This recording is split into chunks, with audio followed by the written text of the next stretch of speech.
Thank you, Senator Coons. And I'd like to go back briefly to Mr. Mair. In your written testimony, you said that the science behind climate change and its effect on minority communities, quote, should not be up for debate.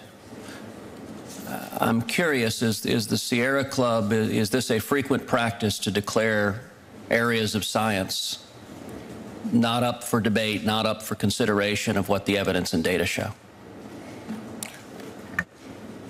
If you are relying on the evidence and data, you know, the science, the preponderance of the evidence are there. But that's a different thing than saying we should not debate a question, that the Sierra Club has declared this scientific issue resolved and there should be no debate. Based upon the preponderance of the evidence, the science is settled, but the thing is that anything is up for debate, Senator. We can debate anything. Well, you know, I would note that even the phrase preponderance of the evidence, having been a practicing lawyer for many years, means 51%. That means at least 51% is what the preponderance means. You know, I would ask, for example, if you want to end debate, you don't want to address the facts, how do you address the fact that in the last 18 years, the satellite data show no demonstrable warming whatsoever? Sir, I would rely upon the Union of Concerned Scientists, and I would rely upon the evidence, and again, from our own NOAA officials. The data are there. Is it correct that the satellite data over the last 18 years demonstrate no significant warming? No. How is it incorrect?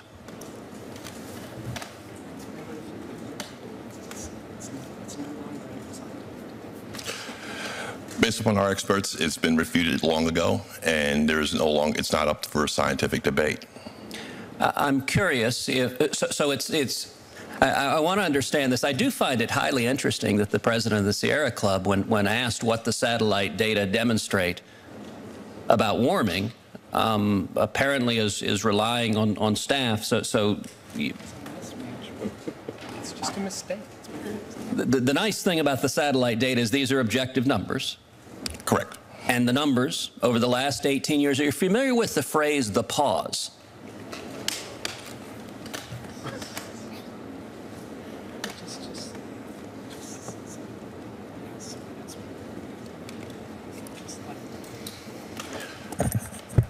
The answer is yes, and essentially we rest on our position. And to what you said, you are familiar with the pause, so to what does the phrase the pause refer?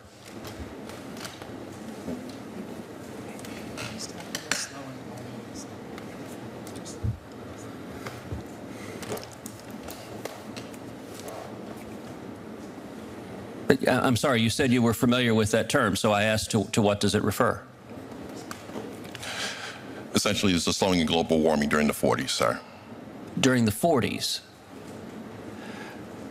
Is it not the term that global warming alarmists have used to explain the inconvenient truth, to use a phrase popularized by former Vice President Al Gore, that the satellite data over the last 18 years demonstrate no significant warming whatsoever? Global warming alarmists call that the pause because the computer models say there should be dramatic warming, and yet the actual satellites taking the measurement don't show any significant warming.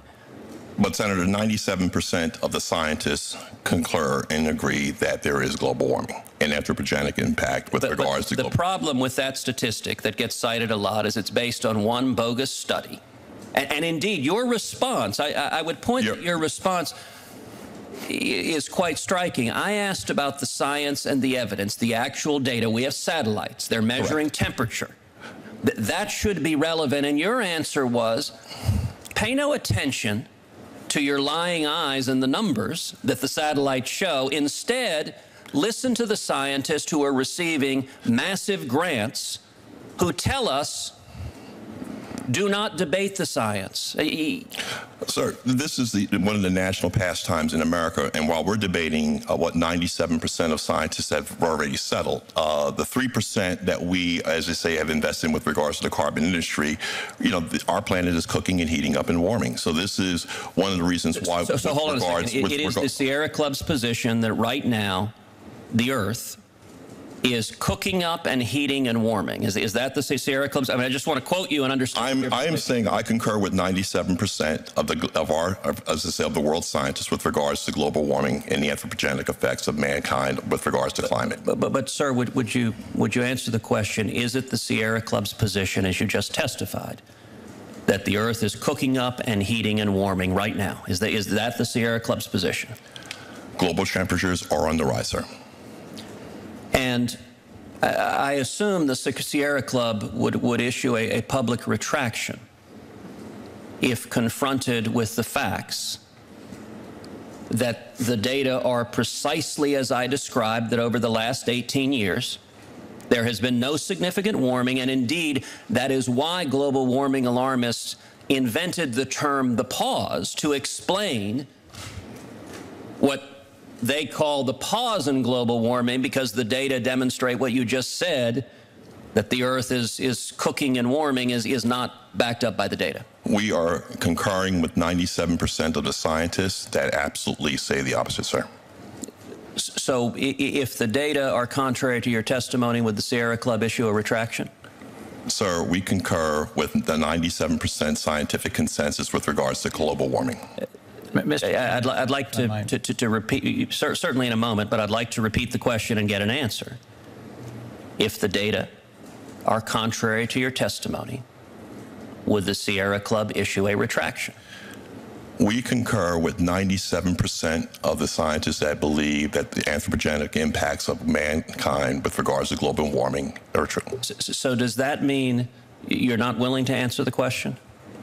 We can concur with the preponderance of the evidence and the science at 97%. You're asking me if we take the 3% over the 97%? No, I'm actually not asking about a survey among scientists. I'm asking about the objective data, the numbers. The scientists rely upon their objective data and their analysis, and 97% have concurred and conclude that global warming is indeed a fact. You know, Mr. Mair, I find it striking that for a public policy organization that purports to focus exclusively on environmental issues, that you're not willing to tell this committee that you would issue a retraction if your testimony is objectively false under scientific data. That undermines the credibility of any organization if you will persist in a political position regardless of what the science shows, regardless of the facts, regardless of the evidence, and regardless of the data. That is not consistent, I would suggest, with sound public policy. Sir, you can pick whatever, choose and cherry pick whatever data you wish, but I concur with the 97% of scientists who concur that global warming is a fact. Senator Coons. Thank you, Mr. Chairman. I just simply wanted to observe that we have a broadly representative and qualified group of folks who were brought here to talk about overregulation and its impact on minority communities. And I don't speak for the Sierra Club, obviously, but it is my hope and expectation that if you want to pursue that line of inquiry with them further, they'd be happy to. But my assumption is that we will continue to focus on the subject of the hearing at hand.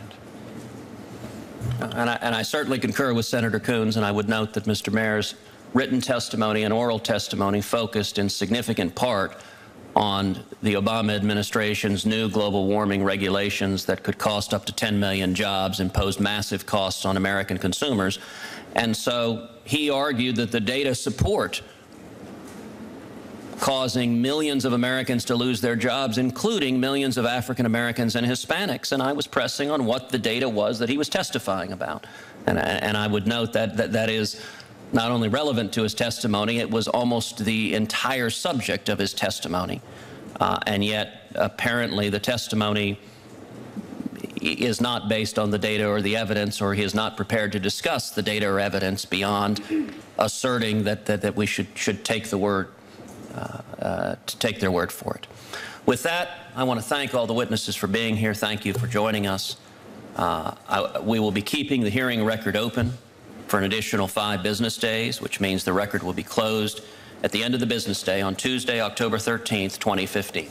Thank you very much to each of the witnesses. The hearing is adjourned.